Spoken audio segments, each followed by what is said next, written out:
Bullies lock shy girl in school locker. Bad choice. She had special forces training. Willa Hartridge moved through the crowded hallways of Roosevelt High School like a shadow, her slight frame barely registering in the sea of students rushing between classes. At barely 5 feet tall, with mousy brown hair that perpetually fell across her face, she had perfected the art of invisibility. Her oversized hoodies and worn jeans hung loose on her thin frame, and her habit of keeping her eyes fixed on the ground made her appear even smaller than she already was. What none of her classmates knew was that beneath those baggy clothes lay muscle earned through years of rigorous training.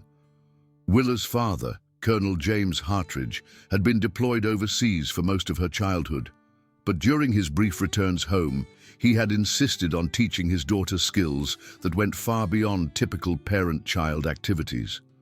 While other kids learned to ride bikes, Willa learned hand-to-hand combat. While they played video games, she practiced tactical maneuvers and weapons handling. Her father's motto had always been, "Hope for the best, prepare for the worst," and he had prepared his daughter for situations she prayed she would never encounter. Roosevelt High was Willa's third school in 4 years, another consequence of following her father's military postings before he was killed in action 18 months ago. Now living with her aunt in suburban Denver, Willa had hoped this move would be different.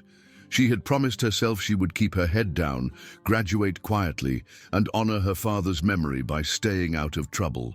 Violence, he had taught her, was a last resort, reserved only for protecting those who couldn't protect themselves. That philosophy was tested daily by Bridget Kane and her 2 loyal followers, Autumn Walsh and Skylar Morrison.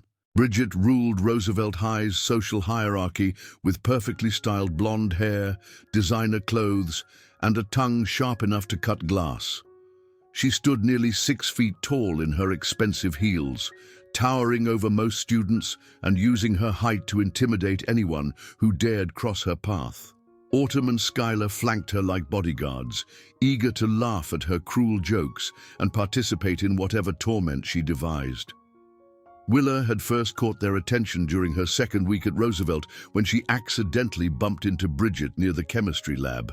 The collision had been minor, barely jostling Bridget's perfectly balanced coffee cup, but it had been enough to paint a target on Willa's back. "Watch where you're going, freak," Bridget had snarled, her green eyes flashing with malice. "Do you have any idea how much this jacket costs?"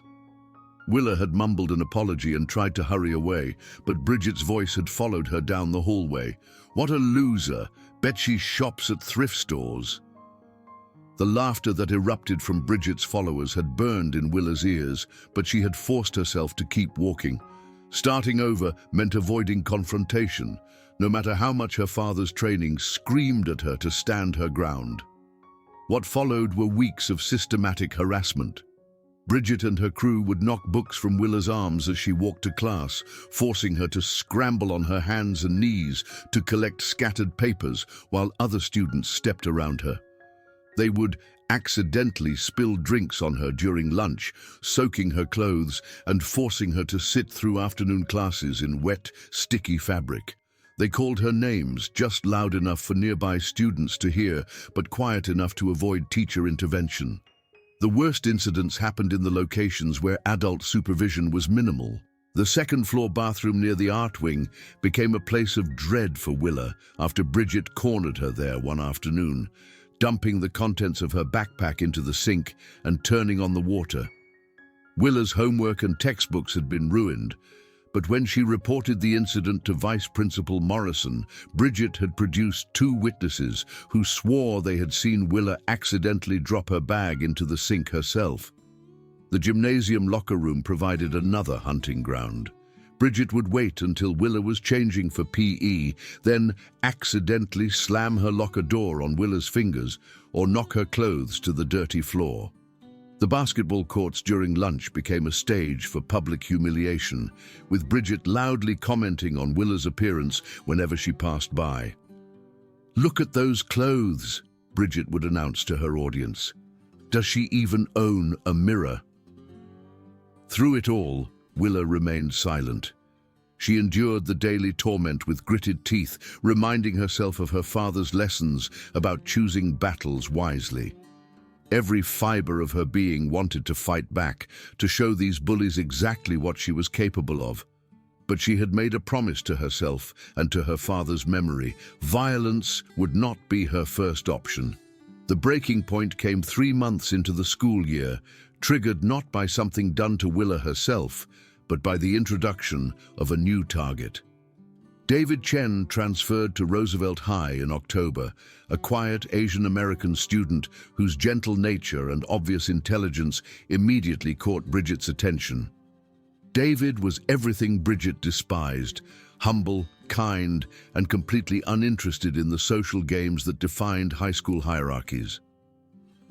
Willa found herself drawn to David's quiet confidence and genuine smile.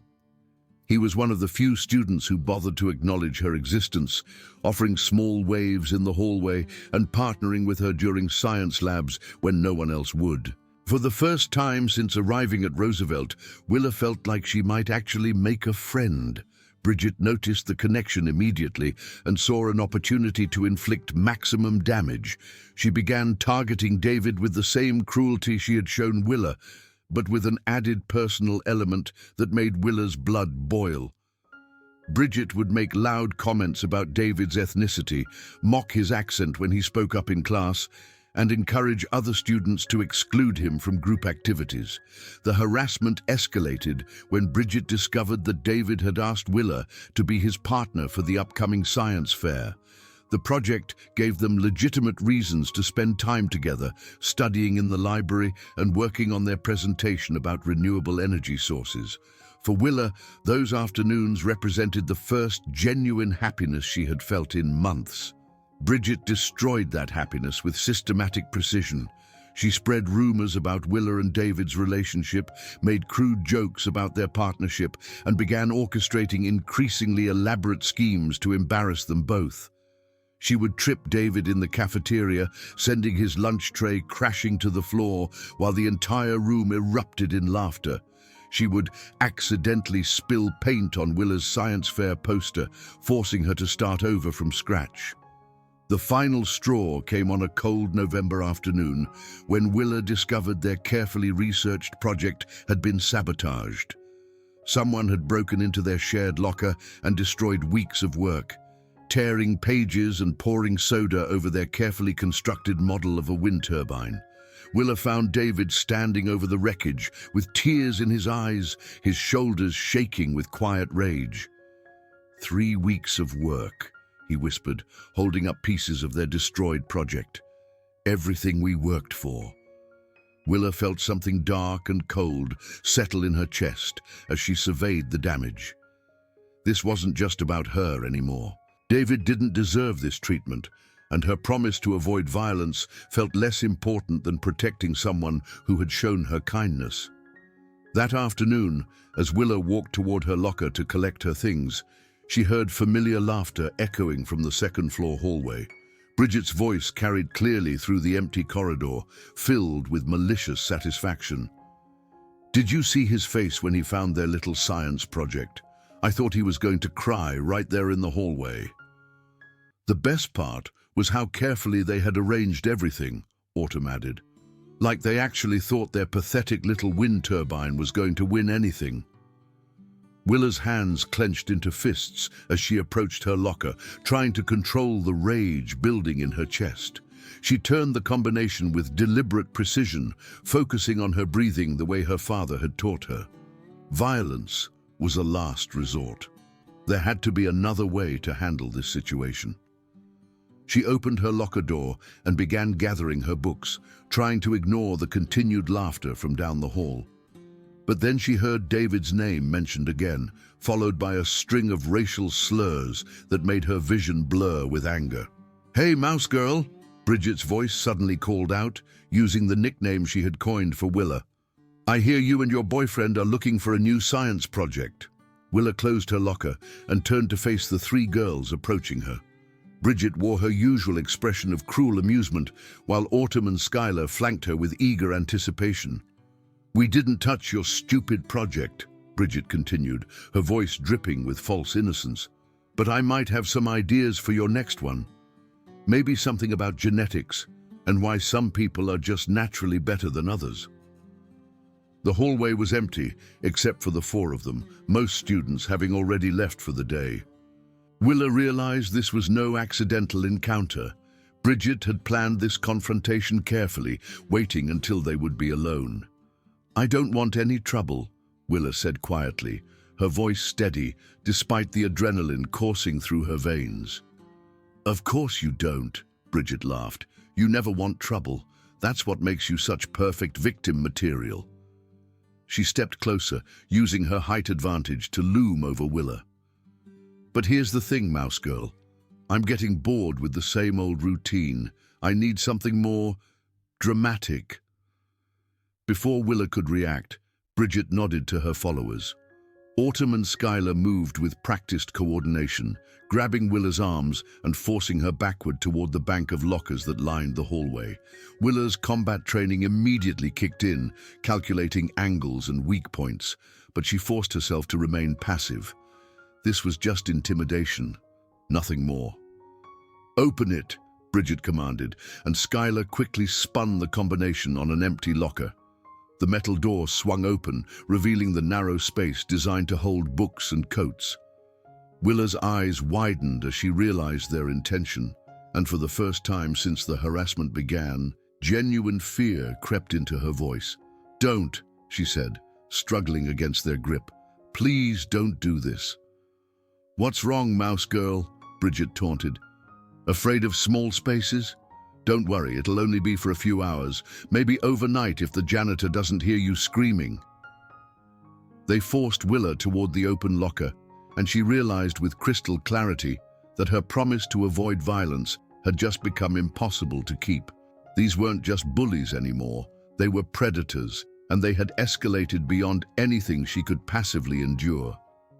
"Last chance," she said quietly, her voice taking on a tone that would have been familiar to anyone who had served under Colonel Hartridge.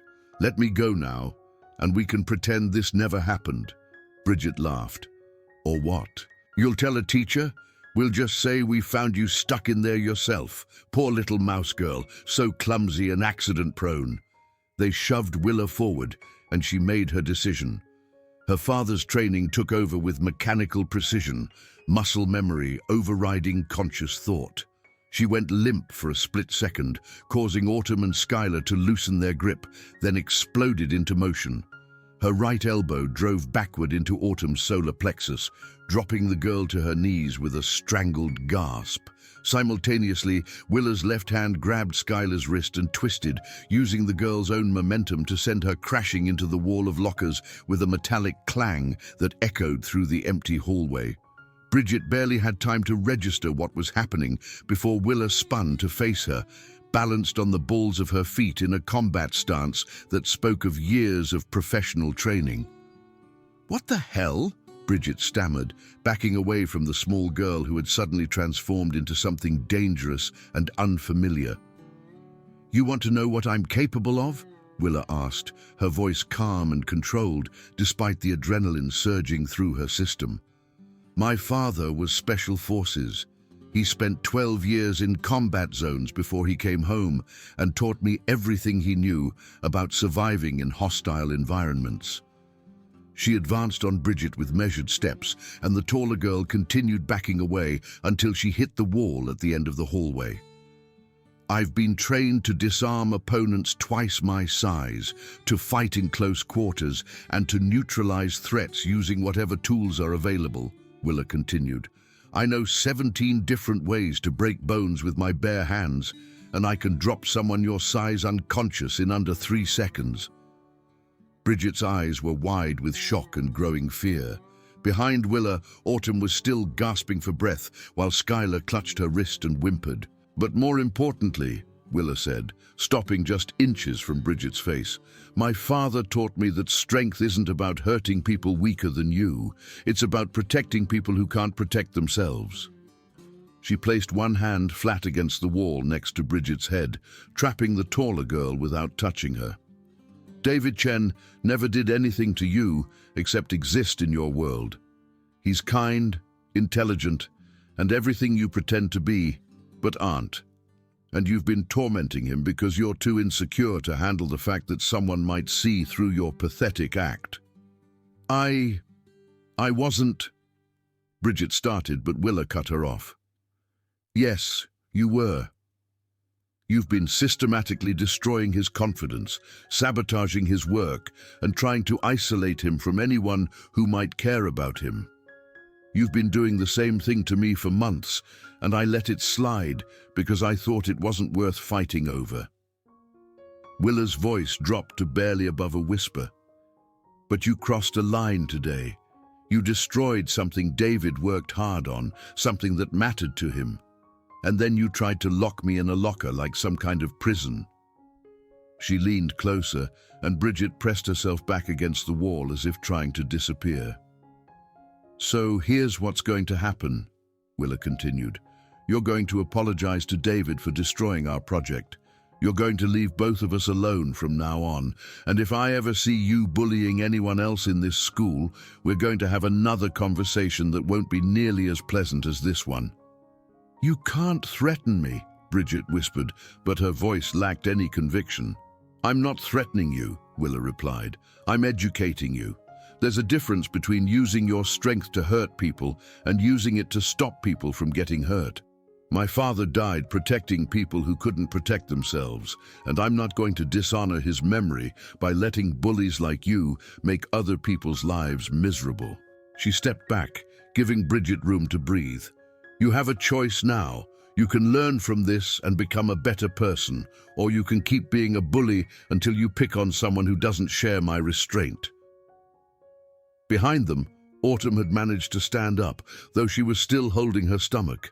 Skylar was examining her wrist with careful fingers, testing to see if anything was broken. Is she okay? Willa asked, nodding towards Skylar without taking her eyes off Bridget. Probably just bruised, Bridget answered automatically, then seemed surprised by her own response. Good. I don't enjoy hurting people, but I won't hesitate to do it if that's what it takes to protect my friends. She picked up her backpack from where it had fallen during the brief struggle and slung it over her shoulder. Oh, and Bridget. The next time you want to call someone Mouse Girl, you might want to remember that even mice will bite when they're cornered. Willa walked away down the hallway, leaving the three girls clustered together near the lockers. She could hear them whispering urgently behind her, but she didn't look back. Her hands were shaking slightly from the adrenaline, and she needed to find David to make sure he was okay. She found him in the library, sitting alone at a table in the back corner with his headphones on, staring at a blank notebook. He looked up when she approached, and she could see the disappointment and hurt still written across his face. "Hey," she said softly, pulling out the chair next to him. "How are you holding up?" He shrugged and pulled off his headphones. "I keep thinking about all the work we put into that project. 3 weeks of research, building the model, practicing our presentation. Gone. We can rebuild it," Willa said. "I have copies of most of our research at home, and I remember how we constructed the turbine. It won't take nearly as long the second time around." David managed a small smile. "You really think we can pull it together in time for the fair?" "I know we can, but first, there's something I need to tell you about what just happened with Bridget." She gave him a careful account of the confrontation, leaving out some of the more violent details, but making it clear that the harassment would be ending. David listened with growing amazement, occasionally asking questions about her background and training. "Your father taught you all that?" he asked when she finished. "He wanted me to be able to take care of myself no matter what situation I found myself in. I never thought I'd actually need to use it in high school." "I'm glad you did," David said quietly. "I was starting to think about transferring schools. This place was becoming unbearable. You shouldn't have to leave because of them. Nobody should." Over the following days, Word of the confrontation spread through Roosevelt High with the speed and distortion typical of high school gossip. Some versions had Willa single-handedly defeating 10 opponents. Others claimed she had used weapons or that the whole thing was an elaborate hoax. But the core truth remained consistent. Quiet, invisible Willa Hartridge had stood up to Bridget Kane and won. The change in school dynamics was immediate and dramatic. Bridget and her followers kept to themselves, avoiding eye contact with Willa whenever their paths crossed. Other students began approaching Willa with a mixture of curiosity and respect, some thanking her for standing up to bullies who had made their own lives miserable. David blossomed in the new environment, his natural confidence returning as the constant harassment ended. He and Willa rebuilt their science project with help from several other students who volunteered their time and expertise. Their presentation on renewable energy won second place at the science fair, but more importantly, it marked the beginning of genuine friendships for both of them. The most surprising change came from Bridget herself. 2 weeks after their confrontation, she approached Willa after chemistry class, her usual entourage notably absent. "Can I talk to you for a minute?" she asked, her voice lacking its typical edge. Willa nodded and waited while the classroom emptied. "I wanted to apologize," Bridget said, the words coming out in a rush. "Not just for the locker thing, but for everything. The way I treated you and David. It was wrong." "What changed your mind?" Willa asked. Bridget was quiet for a long moment, staring at her hands. "You could have really hurt me that day. I could see it in your eyes. You knew exactly how to make me pay for what I'd done, but you chose not to." She looked up, meeting Willa's gaze for the first time in weeks. "My older brother bullied me for years before he left for college. I know what it feels like to be powerless, to have someone bigger and stronger making your life miserable just because they can. I swore I'd never be like him, but somehow I ended up being exactly the same." "You can choose to be different," Willa said. "It's not too late to change." "I don't know if people will let me change. I've been such a bitch to so many people." People are more forgiving than you think, especially if you're genuinely trying to make amends, but you have to mean it, and you have to be consistent. One apology doesn't erase months of harassment. Bridget nodded. "I know. I've been thinking about what you said about your father, about using strength to protect people instead of hurting them. I want to try to be that kind of person." Over the remaining months of the school year, Bridget proved true to her word. She began speaking up when she witnessed bullying, using her social influence to shut down cruel gossip and exclusionary behavior. She apologized individually to every student she had tormented, accepting their anger and skepticism with patience she had never shown before.